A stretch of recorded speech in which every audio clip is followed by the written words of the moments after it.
Political leader, जो कश्मीर में so called leader अपने आप को कहते हैं, उनके बयानों से भी यही झलकता है। और वो पाकिस्तान में बैठे जो आका हैं उनको भी खुश करने की हिम्मत रखो, खुश करने की जो जरूरत करते हैं, उनको भी कहीं ना कहीं शिकंजों के पीछे लेना चाहिए। क्या पाकिस्तान से कोई हथियारा आता है या आतंकवादी आता है, उसने पुरानी मंडी किस प्रकार से बोलना है, लाल चौक किस प्रकार से भोगना है, उसको रास्ता कौन दिखाता है कश्मीर के अंदर? ये लोग उन नेताओं में से हैं जो पाकिस्तान को खुश करते हैं और कम्युनिस्ट पार्टी के साथ मिलके ये तो चाहते हैं चाइना के लोग भी यहां पर आकर बैठे। कश्मीरी पंडितों का कहना है कि बीजेपी की करनी और करने में फर्क है, ये सुरक्षा देने में हमें बिल्कुल नाकाम साबित हुई। जब इनकी कुर्सी डगमगा जाती है तब वो ये लोग यहाँ आते हैं। वहां के नेता क्यों नहीं निकलते सड़कों के ऊपर? सिर्फ बयानों से कहना कि कश्मीरी पंडित हमारे भाई हैं वापिस आ जाएं, सिर्फ बयानों से कहना कि ये फूल गुलदस्ता है।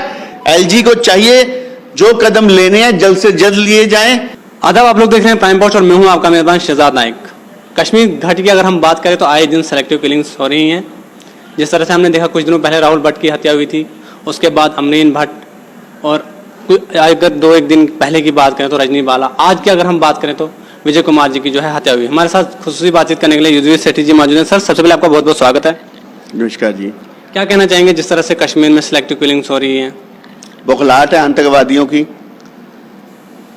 जिस प्रकार से उनका गिरेबान में शिकंजा कसा गया, जिस प्रकार से बॉर्डर्स को स्ट्रांग किया गया और उसके साथ साथ जिस प्रकार से फौजियों को खुली छूट दी गई, लॉकआउट के दौरान जिस प्रकार से सैकड़ों आतंकवादियों को मारा गया, उसके साथ साथ जो हवाला का पैसा था उसको लाने वाले जिस प्रकार दिल्ली के अंदर सलाखों के पीछे फेंके गए, और यासीन मलिक जैसे व्यक्ति को जिसको गुस्ताबे खिलाती थी पिछली सरकार, इस सरकार ने जिस प्रकार से उसको हिरासत में लेके उम्र कैद दी।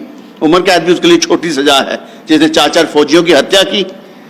यहाँ उन्होंने कश्मीर के अंदर बेगुनाह बच्चे, जो गरीबों के बच्चे, उनके हाथों में पत्थर पकड़वाए, वहाँ पे बंद के नाम पे 6-6 महीने बंद करवाया, डर पैदा किया लोगों के अंदर।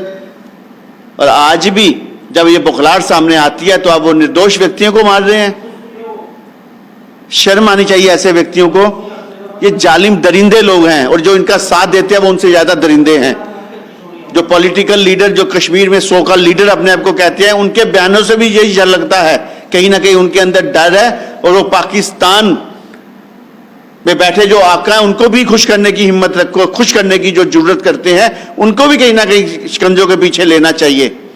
एक गरीब को मारना, निहत्थे को मारना, ये कौन से इस्लाम में लिखा है? आतंकवादियों का ना कोई धर्म है, ना कोई जाति है। वहां पे जब अभी हमारी बहन अमरीन भट्ट को मारा गया, कलाकार को, ठीक है हम मान लेते हैं ये लोग चाहते हैं कि जम्मू या कश्मीर के अंदर से हम लोगों ने हिंदू वहीन घाटी करनी है, ठीक है इनकी सोच है ये, पर अमरीन भट्ट को मारने का मतलब इन्होंने मुस्लिम वहीन घाटी भी करनी है। राष्ट्रवादी जो मुस्लिम आ रहे थे उनको भी वहां से निकालना है। इन लोगों ने सिर्फ पाकिस्तान से लोग वहां लाके बसाने हैं कश्मीर के अंदर। ये मुसलमानों के भी दुश्मन है, कश्मीर के हिंदुओं के भी दुश्मन है, सिख भाइयों के भी दुश्मन है, कश्मीरी भाइयों के भी दुश्मन है ये लोग। ये क्या चाहते हैं? और सबसे बड़ा अगर इनका आज जो हालात बने हैं, वहां के सोकाल जो हमारे हुक्मरान परिवारवाद की राजनीति, वो जिम्मेदार है। सर, अपोजिशन पार्टियों का इल्जाम है कि भाजपा सरकार ये कह रही थी कि जम्मू कश्मीर में अगर अलायदी पसंद सोच रखने वाले लोग हैं तो वो 370 और 35 के कारण है। अब 2.5 साल हो चुका है 370 और 35 से हटने के बाद, तो आज भी सिलेक्टिव किलिंग्स हो रही हैं। इनके पास चश्मा ही वही है। ये तो लोगों की लाशों पे अपना वोट बैंक देखते हैं जो कश्मीर के लीडर हैं। आज ये हालात बने तो कैसे बने? पिछली सरकारें देखे, वहां पत्थरबाजी होती थी, वहां पे शरेआम पाकिस्तान के झंडे लहराए जाते थे, और किस प्रकार से हमारे जो सैनिक थे उनको किस प्रकार से दबाया जाता था, उनके ऊपर पत्थर मारे जाते थे, उनके ऊपर हंसी की जाती थी। आज बदल चुका है कश्मीर। आज पाकिस्तान का झंडा लहरा के तो देखें, पर उसके साथ साथ सिविल सोसाइटी क्यों सोई है? वहां पे निर्दोष व्यक्ति मारे हैं, सिविल सोसाइटी क्यों नहीं सड़कों पे आती? जब एक आतंकवादी मारा जाता था तो हजारों की तादाद में लोग बाहर आते थे, आज वो सिविल सोसाइटी क्यों सोई है? आज सो काल जो नेता अपने आप को बड़ी बड़ी पार्टी के कहते हैं वो सड़कों पे क्यों नहीं आ रहे? सर, सवाल- क्यों नहीं आवाज उठा रहे वो? क्योंकि सवाल ही यही है कि अपोजिशन पार्टी ये कहती है कि बीजेपी कह रही थी कि अब जम्मू कश्मीर में शांति है तो फिर सिलेक्टिव किलिंग क्यों हो रही है? बीजेपी का काम है आर्मी वालों को पूरे राइट्स देने, उन्होंने दिए, पर उसके साथ साथ जो कश्मीर के अंदर ग्राउंड वर्कर्स हैं जो साथ होकर, क्या पाकिस्तान से कोई हथियारा आता है या आतंकवादी आता है, उसने प्राणी मंडी किस प्रकार से बोलना है, लाल चौक किस प्रकार से भोगना है, उसको रास्ता कौन दिखाता है कश्मीर के अंदर? क्यों नहीं सिविल सोसाइटी वाले खड़े होकर उन लोगों की शिनाख्त करके उनको अंदर करवाते हैं, मरवाते हैं? जब भी कभी आतंकवाद के खिलाफ लड़ाई होती है, जब तक वहां का व्यक्ति ना खड़ा हो तब तक उस लड़ाई के खिलाफ जंग में जीत हासिल करनी मुश्किल है। पर मैं वाकई शाबाश देना चाहता हूं अपने सैनिकों को जो पूरे देश भर के अलग अलग कोने से आके फिर वहां पे रहकर सुरक्षा दे रहे हैं वहां के लोगों को। अगर कश्मीरी भाई वहां पर रह रहे हैं या सिख भाई वहां पे रह रहे हैं या कुछ बचे खुचे वहां हिंदू रह रहे हैं, वो सेहरा अगर बांधा जाता है तो वो हमारे फौजी भाइयों को बांधा जाता है, बेल्ट फोर्सेस को। वहां की आवाम, वहां के लोग, वहां के नेता क्यों नहीं निकलते सड़कों के ऊपर? सिर्फ बयानों से कहना कि कश्मीरी पंडित हमारे भाई हैं वापिस आ जाएं, सिर्फ बयानों से कहना कि ये फूल गुलदस्ता है। रोज महबूबा मुफ्ती चिल्ला चिल्ला के बोलती है अलग अलग फूलों का गुलदस्ता है हमारा जम्मू कश्मीर, पर उन गुलदस्तों के फूलों को निकाल कर मरवाया जा रहा है वहां पे, उसके लिए क्यों नहीं बोला जाता? क्यों नहीं सड़कों पे आके बैठते ये लोग? ये तो सर राजस्थान के विजय कुमार जी जो बैंक में जॉब करते हैं, इलाकाई बैंक में, जब उसकी मौत हुई उसके बाद सीएम अशोक गहलोत जी का बयान आता है, उनका ये कहना है कि एनडीए सरकार पूरी तरह से फेल हुई है जम्मू कश्मीर में अमन बहाली करने में। कांग्रेस की तो बात छोड़े आप जी, गहलोत साहब क्या कह रहे हैं? राहुल गांधी तो जब कश्मीर के पार जाके, पाकिस्तान के पार जाके हमारे वहां बैठे आतंकवादियों को स्ट्राइक की गई थी, जब नरेंद्र भाई मोदी जी द्वारा, हमारे फौजियों द्वारा, वो तो उसके ऊपर प्रश्न चिन्ह लगा रहे थे हमारे फौजी भाइयों के ऊपर। ये लोग उन नेताओं में से हैं जो पाकिस्तान को खुश करते हैं और कम्युनिस्ट पार्टी के साथ मिलके ये तो चाहते हैं चाइना के लोग भी यहां पर आकर बैठे। तभी तो आज कांग्रेस मुक्त भारत हो चुका है।